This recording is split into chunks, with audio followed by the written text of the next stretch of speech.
Por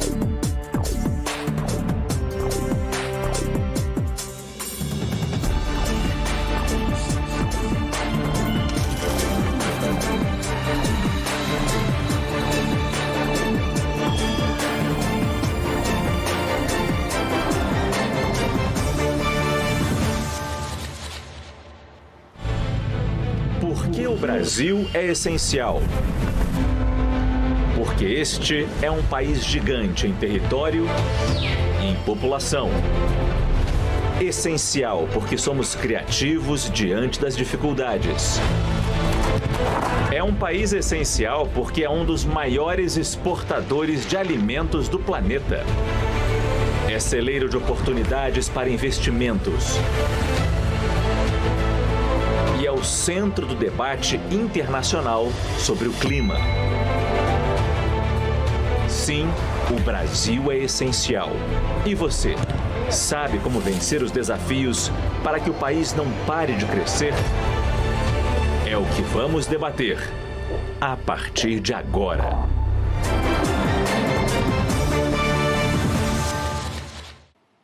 Olá, boa tarde. Estamos juntos mais uma vez para o segundo dia de transmissão do primeiro Fórum de Economia CNN, Desafios de um Brasil Essencial. Existem discussões que não podem mais ser adiadas. Compartilhando ideias e novos pensamentos, o futuro do nosso país passa por duas questões fundamentais: investimentos em infraestrutura e tecnologia e a preocupação com o meio ambiente. Ainda há um tanto por fazer, um tanto por transformar.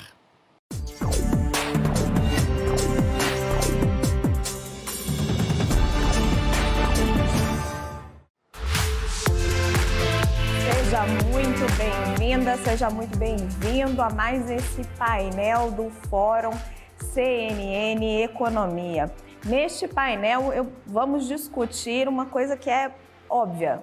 Infraestrutura é essencial, ainda mais num país do tamanho do nosso. Estamos falando de investimentos de bilhões de reais que levam anos para maturar. Estamos falando de um setor vital para a economia. Aqui comigo, o ministro da Infraestrutura, Tarcísio de Freitas, o presidente da Associação Brasileira de Infraestrutura de Base, Benilton Tadini, Felipe Pinto, sócio do Pátria Investimentos, um dos maiores fundos de investimento em infraestrutura do país, e Paulo Pedrosa, presidente da Associação Brasileira de Grandes Consumidores de Energia.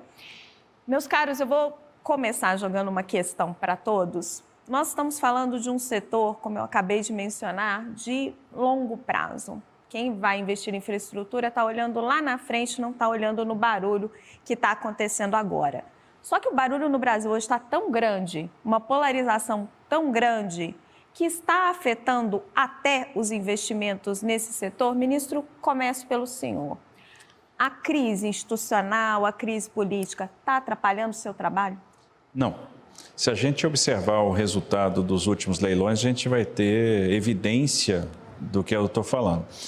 Nós fizemos até agora 74 leilões, os leilões foram todos bem-sucedidos e a gente se prepara para uma nova rodada de grandes leilões. São grandes ativos que serão oferecidos ao mercado, como a 381 Minas em novembro, a Nova Dutra agora em outubro, leilões grandes no setor portuário, a primeira privatização portuária, a 7ª e última rodada de aeroportos da Infraero, incluindo Congonhas, Santos Dumont. E o que a gente observa é um interesse muito forte do investidor por esses ativos. Então, realmente, eles estão pensando no longo prazo e enxergando algumas coisas. Primeiro, a tradição de respeito a contratos. Observe que a gente vai fazer um leilão de Dutra, que vamos fazer por decurso de prazo. Então, o contrato chegou ao seu final, um contrato que atravessou o governo do presidente Fernando Henrique, do presidente Lula, da presidente Dilma, do presidente Temer, do presidente Bolsonaro, chegou ao final e agora nós vamos ofertar novamente. Nós temos portfólio, que é uma coisa muito importante, aprendemos a estruturar projeto, hoje a nossa estruturação é extremamente sofisticada, dominamos uma série de mecanismos de mitigação de riscos, temos matrizes de riscos muito equilibradas e estamos oferecendo excelentes ativos com excelentes taxas de retorno para um mercado que tem tudo para crescer continuamente. Então, o investidor está enxergando isso e está fazendo aposta em Brasil. Venilton, o ministro está bastante otimista, é até o papel dele como homem público. E o setor privado?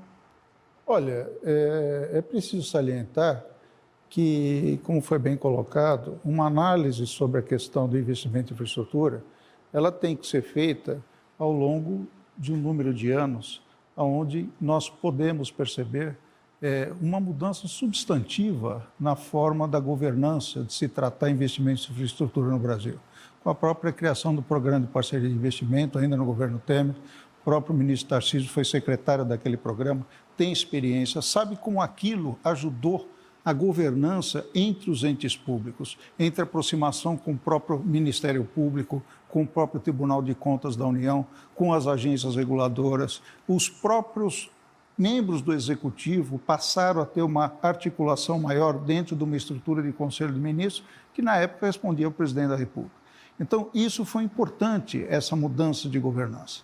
Fora isso, o que se viu a partir dali foi uma qualidade na estruturação de projetos, mudando substantivamente, do ponto de vista da atratividade e dos mecanismos de mitigação de risco. A Abdib sempre foi grande entusiasta da forma como o PPI e o Ministério da Infraestrutura tocam seus projetos. E o resultado se viu ao longo desses últimos 4 anos. Todos os processos que vieram a leilão tiveram resultados substantivamente positivos, com participantes de players nacionais, de players internacionais, diversificando nossa gama de investidores, porque muita gente diz que tem pouca concorrência, pouca participação de estrangeiro. Não é verdade. Nos segmentos de aeroportos, nós temos os principais operadores do mundo, só não temos basicamente aqui os americanos, por conta do mercado que tem nos Estados Unidos. Do ponto de vista dos fundos, o Pátria é testemunha disso, a Brookfield, que é nossa associada, a Macquarie, eles captam recursos no mundo todo para investir em infraestrutura. O mundo hoje está líquido, com taxa de juros baixas. Então, nossos projetos realmente são muito atrativos. E o ministro já fez um conjunto de leilões em abril, com extremo sucesso, com cerca de 10 bilhões, e irá fazer agora, um mês inteiro praticamente, chamado o mês absolutamente... e que certamente também será um sucesso. Nós temos informações dos vários players que estarão presentes e já estamos falando de investimento de 23 bilhões, ministro? Agora, a única coisa que preocupa, mais do que a crise institucional, porque quem conhece Brasil e sabe efetivamente como se trata um investimento de longo prazo, são ações ad hoc que às vezes surpreende, e não só nós, também o Executivo, como essa ação direta de inconstitucionalidade no que diz respeito às transferências de concessões e de participações societárias. Então, do nada, uma coisa que está 23 anos, quase 30 anos parada, vem com parecer um voto do ministro Dias Toffoli, que foi endossado pelo ministro Alexandre de Moraes, e nós estamos conversando com o Supremo, porque isso não afeta só a questão futura.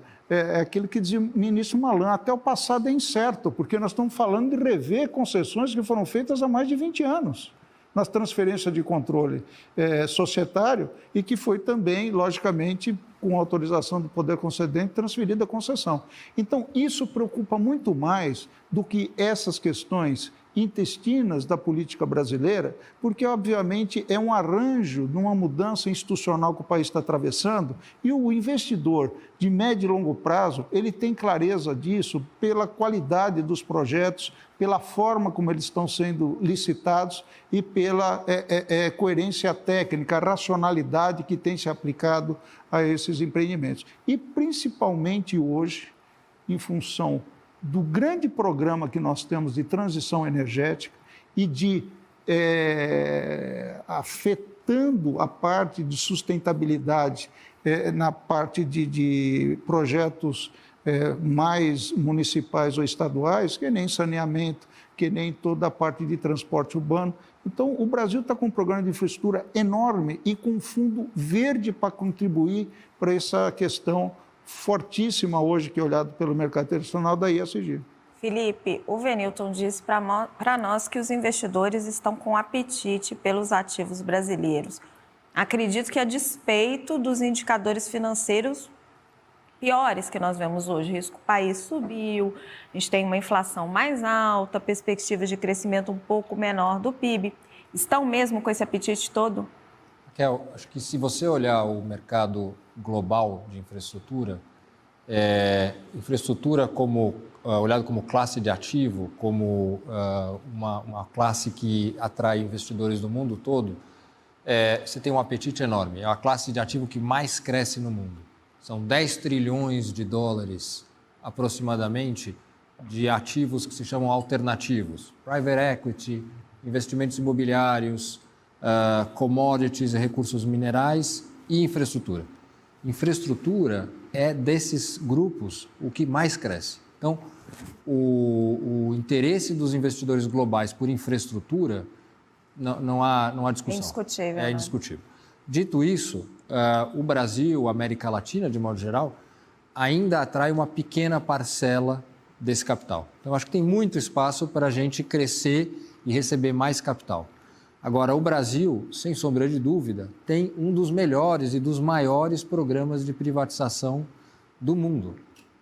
A gente está levando ao mercado, o ministro está levando ao mercado, ativos muito interessantes. Dutra, os portos organizados, ferrovias. Esse é um programa que eu diria sem paralelo no mundo, dos maiores e mais interessantes.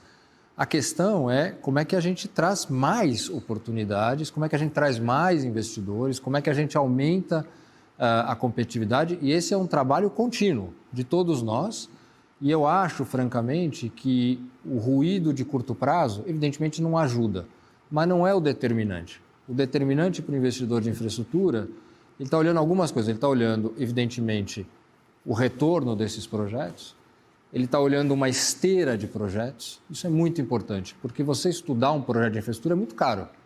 Então, se você tem uma esteira de projetos, você pode estabelecer seu time, você ganha um leilão, perde outro, mas você tem uma continuidade que justifica um investimento.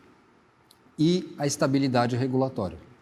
O Brasil tem uma tradição de ter estabelecido as agências reguladoras lá na década de 90, com a privatização. Agora, isso também é um trabalho contínuo de fortalecimento, de validação das agências e de estabelecimento de um marco regulatório que não dê sustos. Isso é absolutamente fundamental para o investidor. Eu sou otimista, como investidor, como brasileiro, de que a gente vai seguir tendo sucesso. Esse é um setor que vai seguir atraindo, mas poderia atrair muito mais com alguns ajustes e melhorias. Agora, se você olha, é um programa que eu julgo muito atraente hoje e que vai seguir tendo sucesso, particularmente nesses leilões de ativos muito atraentes que estão vindo ao mercado. Paulo, qual é a sua percepção da atratividade dos leilões no Brasil, principalmente pegando essa perspectiva de regulação que tanto o Venilton quanto o Felipe colocaram? Bom, Raquel, assim, os investimentos em energia elétrica e gás natural, eles têm sido preservados no país. As regras são estáveis, os contratos são cumpridos, os investimentos fluem, o governo faz leilões em que a oferta de projetos nos leilões é, às vezes, 10, 20 vezes maior do que aquilo que se pretende comprar. Então, há muito dinamismo no mercado. O momento atual, político, econômico, não afeta esse dinamismo que é de longo prazo. A nossa preocupação da indústria é com a competitividade final da energia. Quer dizer, nós vemos o setor de infraestrutura e particularmente o setor de energia não como um fim em si mesmo. O objetivo não é trazer investimentos para o setor, é fazer com que o setor seja eficiente, entregue energia competitiva e a sociedade como um todo seja eficiente. E isso é um ponto que nós precisamos melhorar. Quer dizer, a nossa regulação ela é estável para o setor, mas ela promove muitas ineficiências. Muitas vezes, discussões no próprio Congresso Nacional, quer dizer, elas não conseguem alcançar a relação custo-benefício do que está se fazendo. E se faz uma bondade com uma determinada região ou segmento, ou com um grupo de investidores, em troca de se fazer uma maldade para o conjunto de consumidores. Ou se protege um segmento, tirando dele riscos e alocando os riscos para os consumidores na última instância. Quer dizer, a grande agenda é a de modernização. Para dar um exemplo simples, a maioria das distribuidoras de gás no Brasil tem o direito no contrato de concessão de lucrar 20% ao ano sobre tudo que elas investem, descontado o imposto de renda, descontada a inflação e calculado como se o mercado fosse cair 20% no ano seguinte. Quer dizer, esse tipo de regra, apesar de criar um nicho de negócios interessante, né, destrói valor para a sociedade. E vários movimentos no setor elétrico, como agora a aprovação da lei da geração distribuída, né, trazem um custo adicional para os consumidores. Essa é a nossa agenda, aprovar o detalhamento da lei do gás e a modernização do setor elétrico para que o Brasil deixe de ser o país da energia barata e da conta cara. Ministro, o senhor que está no dia a dia desses embates de regulação, lidando com o Congresso, lidando com o Judiciário, traz a sua perspectiva para nós. Nós temos os nossos desafios, os desafios de um país democrático, temos que construir o consenso. Eu sempre digo que o melhor projeto de lei é o projeto aprovado, é aquele que permite a gente sair do outro lado. Observe, por exemplo, a medida provisória da Eletrobras, que foi convertida em lei e nos vai permitir a privatização. Ela saiu da maneira ideal? Provavelmente não. Não era o que o mercado esperava, mas tem um ganho importante. Ela vai permitir a capitalização da Eletrobras. E essa capitalização é fundamental no cenário que nós estamos. Por quê? Nós vamos devolver a Eletrobras para o jogo. Ela vai ter um papel fundamental num plano decenal de energia, ela tem que voltar a ter capacidade de fazer investimento, capacidade essa que ela perdeu ao longo do tempo.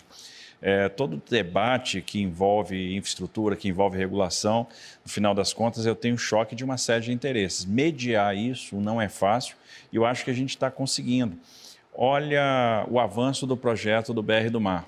Passou na Câmara, que é uma mudança muito sensível na questão da cabotagem, no incentivo à cabotagem. Hoje a gente enfrenta alguma dificuldade no Senado, que é absolutamente natural. São muitos interesses conflitantes que a gente tem que administrar e procurar preservar o core do projeto, que é o aumento da oferta, aquela maior quantidade de hipóteses de afretamento de embarcações. E eu tenho certeza que a gente vai ser bem sucedido nisso. Então, no final das contas, a gente vai conseguir proporcionar ou dar uma impulsão à cabotagem. A mesma discussão a gente está enfrentando agora com relação às autorizações ferroviárias, que é mais um passo que a gente está dando em direção à livre iniciativa, ou seja, se o investidor quer tomar o risco de engenharia, quer fazer a sua ferrovia, o seu ramal, por que não? Se a gente já experimentou isso com sucesso no setor portuário, se a gente agora já deu esse passo no setor do gás, se a gente já deu esse passo no setor das telecomunicações, por que não dar esse passo também no setor das ferrovias? Nós vamos dar e tenho certeza que nós vamos ser bem-sucedidos. E aí, quando a sociedade começar a perceber que os investimentos começarão a fluir em cada uma das unidades da federação, em função desse passo que foi dado, eu acho que a adesão, o apoio vai ser muito grande e, de certa forma, isso começa a empurrar também o parlamento a tomar outras atitudes na mesma direção. Uma premissa importante, desde o início a gente buscou o fortalecimento da regulação, foi um dos pilares de atuação, porque é impossível a gente conduzir um programa de infraestrutura dessa magnitude sem ter uma regulação forte. Acho que a gente tem melhorado bastante a qualidade das agências, a qualidade da regulação, e isso tem sido percebido pelos investidores nos diversos relatos, principalmente que nos passam, né, a forma mais adequada como a gente está tratando os riscos. Demos demonstrações interessantes a esse respeito na pandemia agora. O Brasil foi o primeiro país a reconhecer a pandemia como uma situação de gastos fortuitos e força maior e a reequilibrar os contratos de concessão dos aeroportos, que o setor aéreo foi o mais afetado. Fizemos isso com velocidade e eu tenho certeza que isso contribuiu para o sucesso dos leilões de aeroportos que nós fizemos em abril.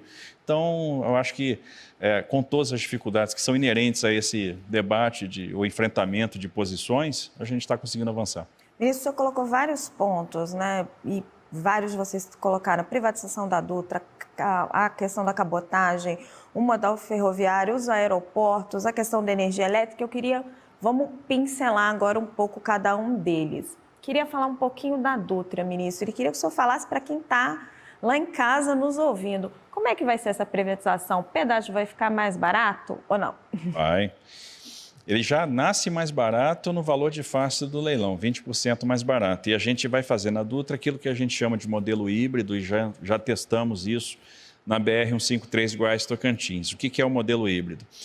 Fazemos um leilão onde se disputa a licitação por menor tarifa. O valor de face, então, caiu 20%, esse é o valor de largada do leilão, e cada licitante vai poder ofertar um desconto, até um teto de desconto tarifário de 15%. Esse valor é calculado e a gente leva em consideração aquilo que é necessário para zerar a remuneração no capital próprio. Ou seja, em tese, ninguém poderia dar um desconto maior do que aquele. Agora, em função do conhecimento do projeto, de uma percepção diferente do volume de tráfego, de a sinergia com outro projeto, é possível que alguém tenha mais apetite do que aqueles 15%. Se empatar a competição naquele desconto de 15%, ganha o leilão quem coloca mais outorga, quem bota mais dinheiro upfront. Uma parte desse dinheiro fica vinculado ao próprio projeto, numa reserva de liquidez para fazer frente às situações de reequilíbrio econômico-financeiro, ou aporte de mais investimento, ou mesmo redução de tarifa. Então, o que a gente espera para a Dutra? A gente espera uma redução de 35% da tarifa em relação àquilo que é praticado hoje. Como é um ativo muito valioso, a gente imagina que a gente vai igualar empresas no desconto máximo e vai ganhar a licitação quem botar maior outorga. Nós teremos aí muitos investimentos importantes em faixas adicionais, são quase 300 quilômetros de faixas adicionais, já que a Dutra já é duplicada. Teremos os investimentos na nova descida da Serra das Araras, então a gente vai ter 4 faixas subindo, 4 faixas descendo, com uma velocidade diretriz de 80 km por hora. Iluminação de LED ao longo de toda a rodovia, e não só nos perímetros urbanos, o que é importante para a segurança do usuário, para a segurança dos veículos, das cargas, sistema de detecção de incidentes, muitos investimentos no Vale do Paraíba, na chegada em São Paulo, em Guarulhos. Faremos a primeira experiência com Free Flow, que é na chegada em Guarulhos. Então, é a primeira vez que a gente vai experimentar esse sistema de pagamento sem praça de pedágio, que é o nosso objetivo no futuro é aumentar a base de pagantes e, com isso, reduzir o valor da tarifa. E incorporamos a Rio Santos, do Rio de Janeiro até Ubatuba, né, que é o trecho federal da Rio Santos, para dentro da concessão. Então, teremos a duplicação do 3º ao 7º ano do trecho de Angra dos Reis, com a duplicação dos túneis, e faremos a adequação de capacidade até Ubatuba. Acho que o usuário vai ser muito bem atendido com essa nova Dutra que virá aí após o leilão. Pelo que eu entendi, então o senhor está prometendo redução de pedágio de 35%, está anotado aqui.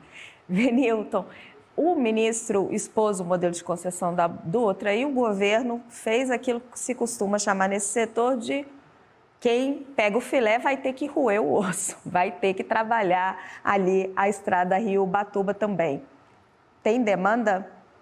Sem dúvida, um projeto dessa natureza, uma densidade de tráfego fantástica e certamente com uma economia de escala, provavelmente é o maior trecho de rodovia pedagiado, talvez um dos maiores do mundo, eu não conheço o trecho maior. Mas você não vê dificuldade em se juntar as duas estradas, você acha que os investidores embarcam? Não, sem dúvida nenhuma, o que importa, ao fim e ao cabo, é a taxa de retorno.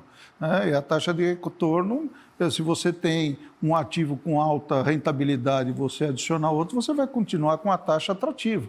E aí, logicamente, o expertise de cada operador vai dizer efetivamente qual o nível de apetite que ele tem para dar o lance. Até porque pode ser um player novo, pode ser um player já existente que vai ter alguma sinergia com outras atividades que ele tenha na região. Então, tudo isso vai depender muito, efetivamente, do momento na época para que se faça uma avaliação, cada um dos players, dos seus upsides no lance que vai dar. Felipe, você percebe na Dutra a entrada de um operador, como é hoje? Ou você acha que fundos de private equity também, fundos de investimento e infraestrutura também vão ter forte interesse? Eu acho que a gente vai ver interesse dos fundos também. Acho que, evidentemente, tem um favoritismo aqui dos operadores, mas acho que a gente vai ver outros fundos entrando. Eu acho, Raquel, que esse aqui é um ativo... É um ativo emblemático, quer dizer, é uma rodovia que liga os 2 principais centros brasileiros. E o mais difícil quando você faz a avaliação de um projeto não é tanto a engenharia, porque a engenharia você tem o método, você tem a forma de olhar, é a demanda. E a demanda aqui é muito bem conhecida. É uma demanda mapeada nos últimos 20, 25 anos. Então, eu acho que a percepção de risco de todo mundo que for olhar ali, ela é menor do que, por exemplo, uma nova rodovia que precisa ser pedagiada. Então, eu acho que ali a gente vai ver competição, vai ver o sucesso do leilão, não tenho dúvida. Não estou diminuindo a complexidade, por exemplo, das obras ali perto do litoral, ali nas rodovias da costa.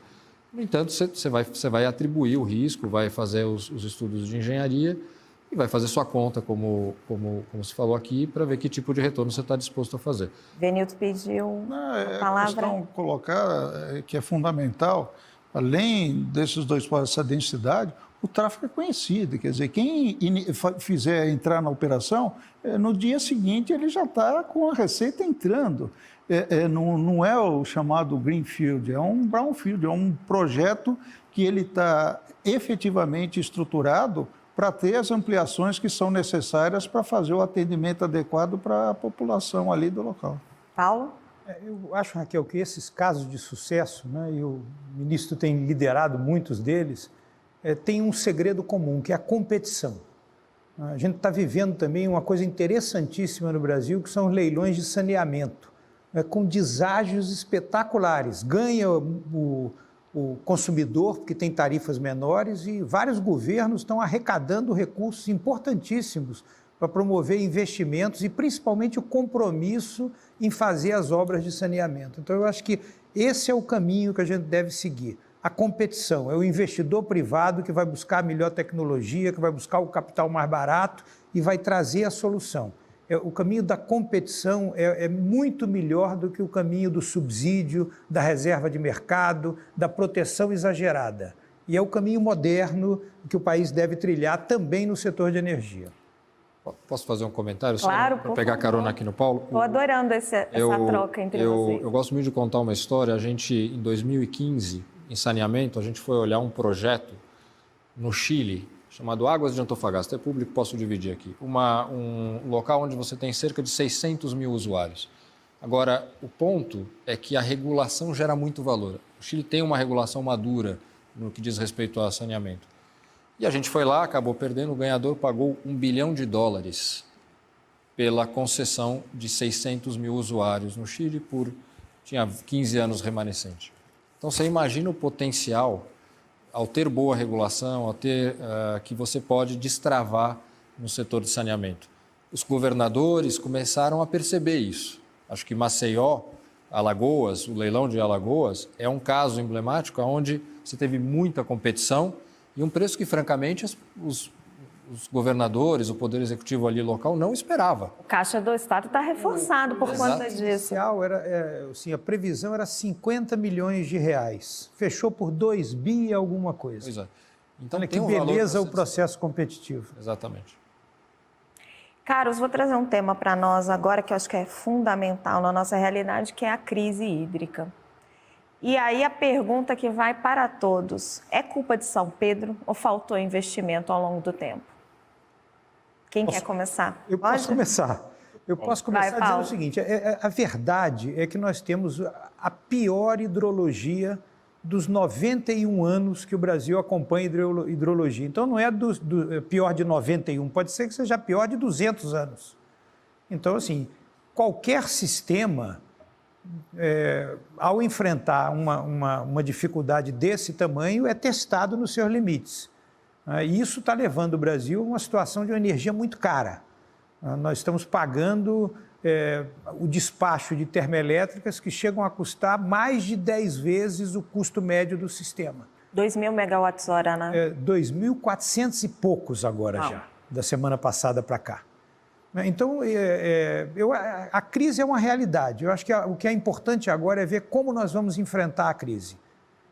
E o enfrentamento tem que ser pelo avanço da melhoria do sinal econômico. De novo, é a abordagem da eficiência. O preço da energia, que é o coração do setor elétrico, o coração do planejamento, o coração da operação, é errado no Brasil. Esse ano nós chegamos a ter preços de R$ 150 no PLD, quando nós despachávamos térmicas custando 2 bilhões ao mês. Então, é o momento da gente buscar reencontrar os fundamentos, melhorar o sinal de preço, alocar os riscos de forma correta, inibir comportamentos oportunistas e aproveitar a crise para a bandeira de modernização, para a gente sair dela melhor do que nós entramos. E hoje, eu acho que nós temos oportunidades, inclusive, de mobilizar a sociedade, e através da mobilização da sociedade, porque não é um problema do governo, é um problema de todos, da indústria, do consumidor residencial, e com todo mundo colaborando um pouquinho, a gente preserva o PIB, preserva o emprego e se tiver esse olhar de futuro e de modernização, a gente sai da crise melhor do que entrou. Tem uma coisa importante que a gente está enfrentando a pior hidrologia da nossa história, né, muito provavelmente. Nós temos registro de 91 anos e a pior dos 91 anos. E a gente enfrenta essa crise numa situação melhor do que nós tínhamos no início da década de 2000. Por quê? A dependência da geração hídrica é menor, a gente conseguiu ao longo desse tempo avançar na questão da energia eólica, avançar na questão da energia solar. Avançamos muito numa coisa que faltava no início da década de 2000, quando a gente enfrentou aquela grande crise, que foi a questão da transmissão. Então, hoje a gente consegue trazer energia de locais onde a gente está com reservatórios numa situação melhor, como no Nordeste, para o centro de carga. Então, a crise nos pegou com uma vulnerabilidade menor. Agora, obviamente, o esforço agora é de poupar água, e aí vem a importação de energia, vem o despacho das térmicas, vem a elevação do custo, que é o efeito colateral. Então, a gente consegue garantir o abastecimento, mas com um preço muito mais alto. E aí tem uma questão de eficiência, realmente, que a gente tem que discutir. Agora, ministro, rapidinho, Paulo, só colocando uma questão. Racionamento é uma palavra maldita no Brasil, né?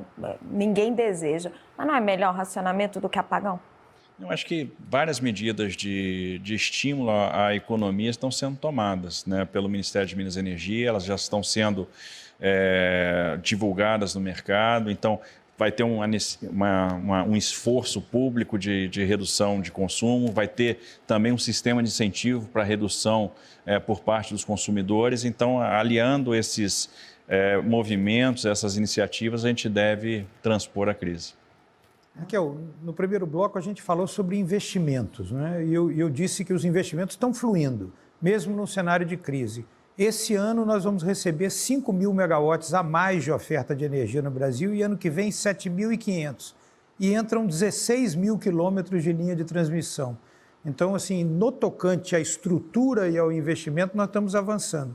O problema desse ano real, já identificado, é o atendimento no horário de ponta, especialmente em outubro e novembro. Por isso estão sendo tomadas medidas em que muitas indústrias, inclusive, vão colaborar deslocando o seu consumo, sem perder produção, porque a indústria está se recuperando, mas deslocando, por exemplo, a produção entre 3 da tarde e 7 da noite para o período da manhã ou da madrugada, e com isso contribuindo com o sistema para a gente não ter estresse no horário de ponta. Venilton, vou trazer para você. Você tem preocupação de que a crise hídrica impacte na recuperação da economia nesse período, se é que já dá para chamar assim, se Deus quiser, de pós-pandemia? Veja, tudo que nós não podemos sofrer é um impacto de um problema de energia no momento de recuperação da economia. Nós estamos com nível de desemprego de quase 15%, estamos com 30 milhões de pessoas na linha de pobreza, e a economia ela começou a apresentar sinais importantes de recuperação, inclusive com grande exportação das commodities, pegando o mercado internacional, repondo estoques, com preços bons e reativando nossa economia interna. Nós já verificamos vários setores da indústria com problema de insumos, com problemas de aço, com problema de cimento, e isso tem causado algum choque de custo que o Banco Central já começou com sinais para arrefecer essa subida de preços, que isso realmente é, de fato, preocupante. Agora, por outro lado, a continuidade da retomada, ela ainda vem ocorrendo. Ela desacelerou um pouco, mas ela ainda vai ocorrendo. Então, se nós tivermos uma administração dessa crise de maneira inadequada, e é tudo que nós estamos tentando evitar, em conversas, temos, junto com a Abrasa e com o Ministério da Minas e Energia, verificando todos os caminhos que podemos percorrer nesse sentido, conversando com o ONS também, no sentido de a gente evitar que isso aconteça, porque realmente seria algo muito, muito impactante no momento depois da retomada da pandemia, com imunização aumentando, você ter que frear essa retomada de crescimento por conta de um problema de crise hídrica, que cá entre nós, muito bem colocou o ministro, isso aconteceu em 2001. E sabemos já as consequências, não só do ponto de vista econômico como político, de um problema dessa natureza. Então, eu acho que a atenção, a experiência adquirida. Agora, nós temos que tomar ciência da realidade e também trazer a sociedade engajada no programa para que efetivamente a gente não passe um sufoco e tenha um tropeço dessa natureza num momento tão importante de retomada. Felipe, se você quiser colocar algum ponto sobre a crise hídrica, fica à vontade, mas eu queria, em função do tempo, chamar a sua atenção para um outro assunto, ferrovia.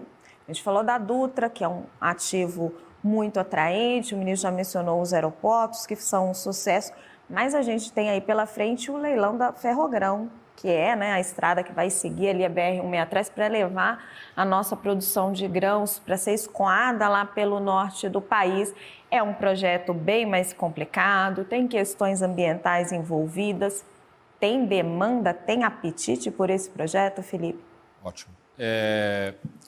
Raquel, a gente foi pátria através de um primeiro investimento numa empresa chamada Nova Agri, que hoje é uma das grandes tradings que operam no meio norte, controlada pela Toyota, e através da Hidrovias do Brasil também, um outro investimento que a gente fez, nós fomos lá precursores, fomos um dos principais investidores na formação do que é hoje uma das principais corredores de exportação de grão, chamado Meio Norte ou Arco Norte. Então, a gente tem investido naquela região nos últimos 10, 12, 15 anos. A gente tem muita convicção de que a exportação de grãos pelo norte do Brasil, seja através dos portos de Belém, seja através dos portos de São Luís, de Porto Velho, tem uma série de portos naquela região toda, é um caminho sem volta.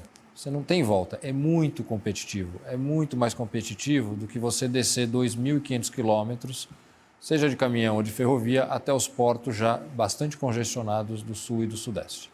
Então, isso para mim é um caminho sem volta, é um ganho de competitividade já capturado no Brasil, viabilizou uma série de projetos agrícolas naquela região. Ela é uma região de cerrado, ela não chega no bioma amazônico, absolutamente adequado para se plantar soja, milho, muitas vezes você tem até 3 culturas no mesmo ano. Então, muito competitivo. Ministro, completa. A Ferrogrão, do nosso ponto de vista, é um projeto viável. É um projeto viável. O volume está lá. Você está falando lá de dezenas de milhões de toneladas já instaladas.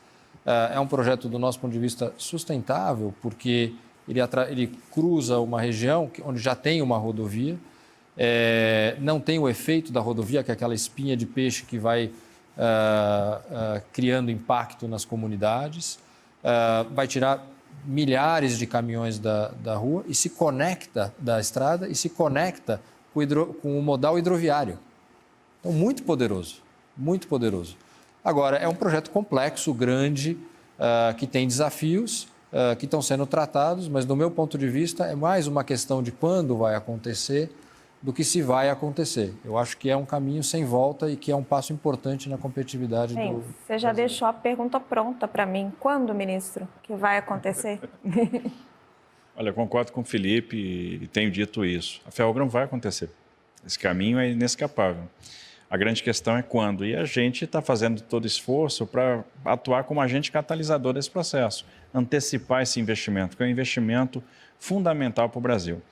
Ferrogrão, ela tem demanda, porque observe, a gente está falando de um estado que, quando a gente começou a trabalhar nesse projeto, produzia 50 milhões de toneladas de grãos. Hoje produz 70 e em 2030 vai estar produzindo entre 120 e 130 milhões.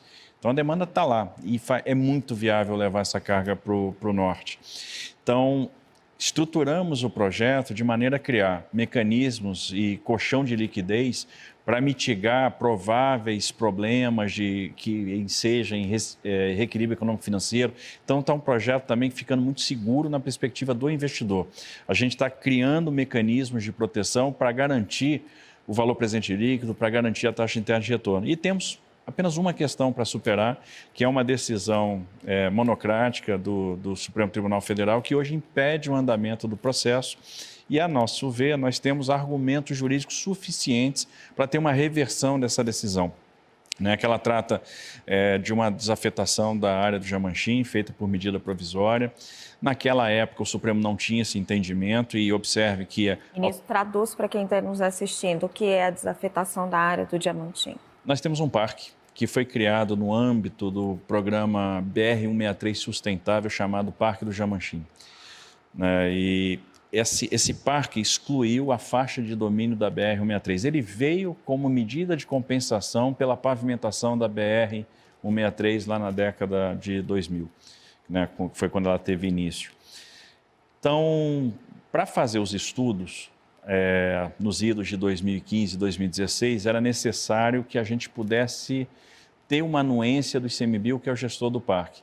E houve a negativa. Para que pudesse ser feito o estudo, então se pensou numa medida provisória que desafetasse aquela área necessária para acomodar a melhor geometria por dentro do parque. Então, observe que a alteração de limite de parque por medida provisória não é uma das hipóteses de vedação de medida provisória. O Supremo teve esse entendimento que isso não poderia ser feito por medida provisória 3 anos depois da decisão e da medida provisória ter sido editada e convertida em lei.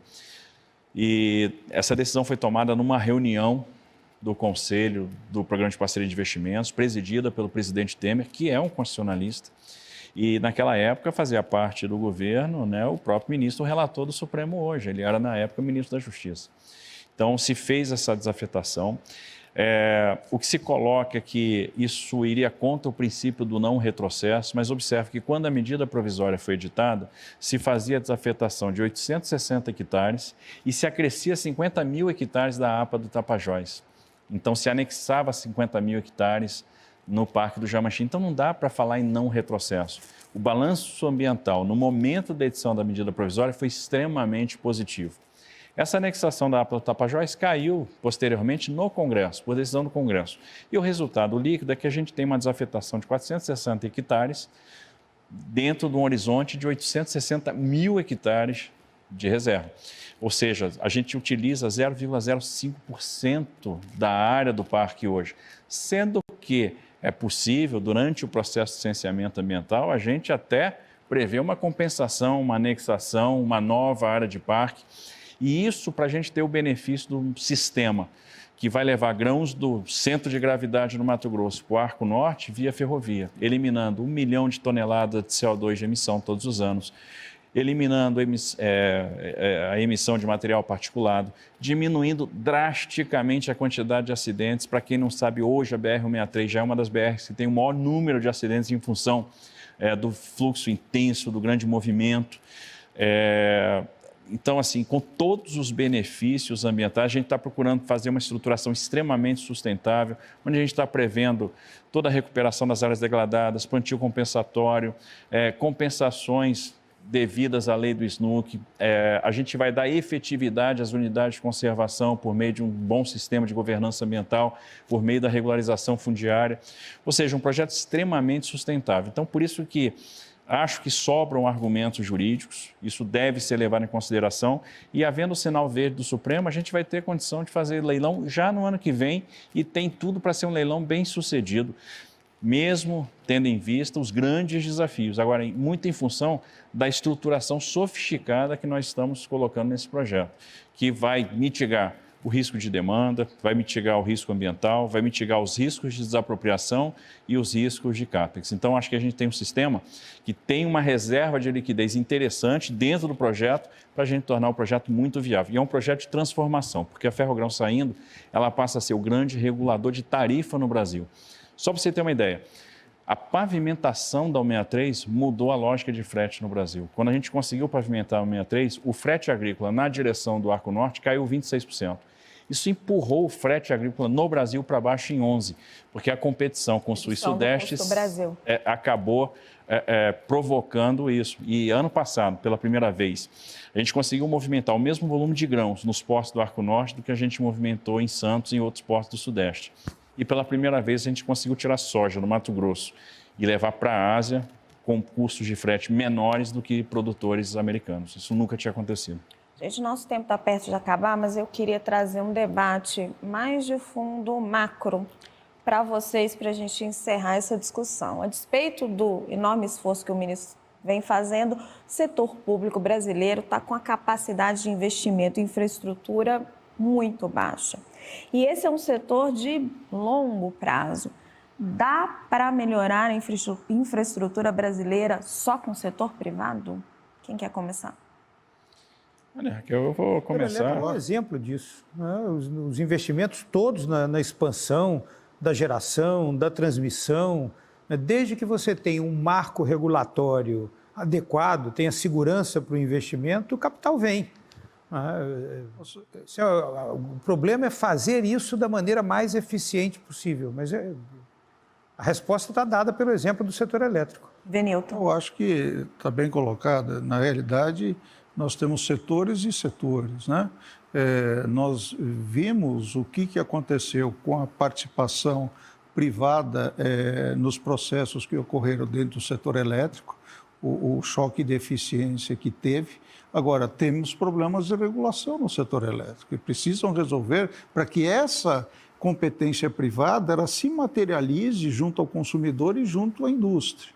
Como foi bem colocado aqui, do ponto de vista do gás, aprovamos a desregulamentação, a regulamentação de um novo marco, mas ele tem problemas operacionais ainda para que os agentes efetivamente colaborem para a implementação desse dispositivo. Estamos soltando 5G agora.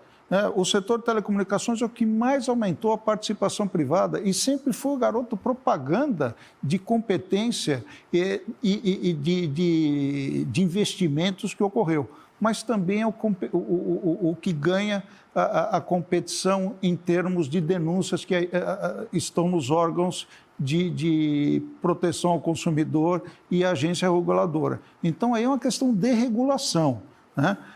O saneamento, eu também não tenho dúvida, como foi o caso emblemático da SEDAI, o que vai acontecer no Rio de Janeiro vai ser uma revolução, vai estar acontecendo em Alagoas, no Rio Grande do Sul, em próprio Porto Alegre, que tem modelos em andamento, o próximo que tem é Amapá, o BNDES já tem mais 6 projetos em carteira, nós vamos ter uma revolução também nesse sentido. Agora, evidentemente, isso tem uma questão temporal. Tem segmentos que a gente tem limites para a participação privada. O ministro sabe isso muito melhor que eu. No caso de rodovias, a gente tem uma malha absolutamente extensa que ainda permanece na mão do setor público. E tem segmentos que não vão ter retorno, principalmente da malha não pavimentada. Então, ali o avanço do setor privado, ele vai encontrar limites. Nós talvez tenhamos o maior programa do mundo hoje de concessão de rodovias. Nós temos hoje 15% da malha pavimentada já andando com demonstração inequívoca de competência e de qualidade. E o ministro está com mais 15% na carteira dessa malha para jogar nos próximos 2 anos. Agora, o problema que eu digo é o seguinte, a gente até brinca, porque a gente defende recurso público para o ministro, né? Porque, poxa, como é que ele vai dar conta, com a competência que ele tem, com a estrutura técnica, com 70% da malha que ainda não for transferida para a iniciativa privada? Então, até nós resolvermos esse ato temporal, nós precisamos, e não tem lugar nenhum do mundo em que rodovia é só privada. Então, vão ter nichos e trechos que precisam ser feitos pelo setor público. E eu discordo daqueles, não, mas o investimento privado é ineficiente. Desculpa, se é ineficiente, troca o gestor, porque no mundo funciona dessa forma. Então, eu tenho que ter condições de dar competência para que o gestor público ele possa desenvolver. Eu, por exemplo, eu confio no ministro Tarcísio. Eu não tenho problema nenhum em triplicar o orçamento dele e nos projetos que têm que ser tocados, que hoje são problemas para o Ministério da Infraestrutura, de manutenção e conservação, a equipe dele é excepcional, é o melhor ministro que tivemos nesse segmento. E por que não aproveitar? E sem contar outra coisa, nós tratamos aqui no Brasil de uma forma equivocada a questão orçamentária. O orçamento, eles são 2 peças importantes, a de custeio e de investimento. Investimento, ele tem um efeito multiplicador grande ele tem um efeito dinâmico na economia e é fator de desenvolvimento.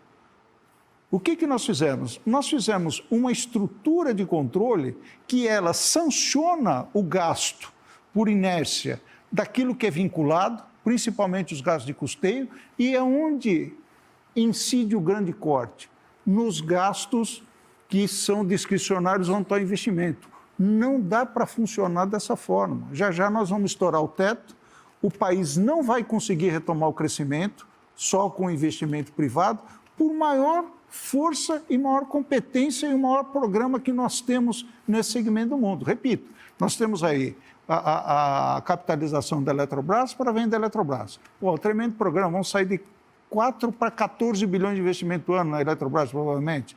O 5G, todo o programa de rodovias está com o ministro. Programa de portos, de arrendamento, programa ferroviário. São mais de 250 bilhões nesse programa completo da gestão do ministro. Agora, nós precisamos de infraestrutura 380 bi por ano e estamos investindo 140 bi. Do ponto de vista da expertise e da eficiência e da competência, é privado no limite que der. Agora, não dá para ser 100% privado. Diferente de telefonia, de energia elétrica e saneamento, que pode ser também, tem experiência internacional. Agora, transporte e logística é um bicho diferente. Ainda a gente vai ter participação. Está estourando, então vou pedir ao poder de síntese do Felipe. Sim. Investimento público ou privado? Então, do ponto de vista da disponibilidade de capital privado, você pega o setor de infraestrutura, você tem 600 bilhões de dólares indo para 1 trilhão de dólares de capital fluindo para a infraestrutura. Então, interesse há. Concordo com o Tagini que tem uma fronteira até onde esse capital pode ir. Isso é evidente. Tem coisas que realmente não funcionam. Agora, se você tem estratégias para poder levar o capital privado que eventualmente subsidia alguns dos ativos que efetivamente você não teria interesse se fosse só aquele ativo. Então, a famosa estratégia do filé com osso. Isso é poderoso. Você pode fazer isso em vários ativos da infraestrutura. Agora, eu acho que nessa travessia que a gente está passando no Brasil nos próximos 10, 15 anos, é necessário uma atuação forte do poder público. Não tem como você chegar onde a gente precisa chegar do ponto de vista da qualidade da infraestrutura sem investimento público. A gente está fazendo essa travessia. Ministro, para fechar, está faltando dinheiro lá no seu caixa? No meu tá. Eu estou com a bandeirinha na frente do Ministério da Economia fazendo panfletagem para o ministro lá. Mas observe, de fato, o investimento privado tem que ser a grande mola, né? A grande mola propulsora, e vai ser. O pessoal às vezes fica com um pouco de inveja do americano, que lançou um pacote de trilhões de dólares, mas vamos lá, olha o que está acontecendo aqui. O nosso programa de concessão de infraestrutura de transportes, 250 bi até o final do ano que vem. Aí pega óleo e gás. Nós vamos fazer agora, no final do ano, CEP e Atapu, mais 2 grandes campos. A gente já tinha feito o excedente da seção onerosa, retomamos os leilões no regime de partilha. Só nessa brincadeira deve ter aí mais de 500 bilhões de investimento contratado. Obviamente leva um tempo esses postos entrar em desenvolvimento, mas quando entrar, isso tem um poder de radiação para outras atividades muito grande. Temos investimentos em energia, em geração, em transmissão. Tem os investimentos agora do saneamento básico, aprovamos o marco. SEDAI é um grande exemplo inspirador, né? 30 bi de investimento contratado, mais 10 bi de outorga que vão virar investimentos em índice de poluição e recuperação ambiental. E com o poder também da gente ter centenas de bilhões de reais em todos os estados, em todos os municípios. Nós temos o 5G, que vai ser leiloado agora, são mais dezenas de bilhões de reais. Quando a gente soma isso, a gente já passou a casa do trilhão. Então, isso é muito importante. É suficiente? Não. Existem aqueles locais onde o poder público vai ter que se fazer presente e o investimento público vai ser necessário. E aí a gente vai ter que mudar a lógica orçamentária. A gente tem batido muito isso. Entendo que essa rigidez orçamentária e esse status de vinculação de receitas está com os dias contados. Uma hora a gente vai ter que devolver o poder discricionário para o poder público e a gente vai ter que ter a liberdade de projetar a política pública. Então não vai dar para ficar com essa quantidade de amarras, isso é insustentável e vai cair ali na frente. Então, para que a gente mantenha o compromisso de solvência que nos permitiu ter uma redução consistente de taxa de juros, nos permitiu mostrar para o mundo que há um compromisso com solvência, a gente vai ter que arrebentar o piso, e arrebentar o piso é acabar com esse excesso de vinculação de receita. É o caminho que nós vamos trilhar, seguramente. A realidade vai se impor. Vamos arrebentar o piso, então, do orçamento. Antes de começar esse debate, o ministro Tarcísio comentava comigo que se eu deixasse, a gente ia horas discutindo a infraestrutura brasileira, mas infelizmente o tempo acabou. Muito obrigada, ministro Tarcísio de Freitas, Venildo Tadini, Felipe Pinto, Paulo Pedrosa. Obrigado a você que nos acompanhou até aqui.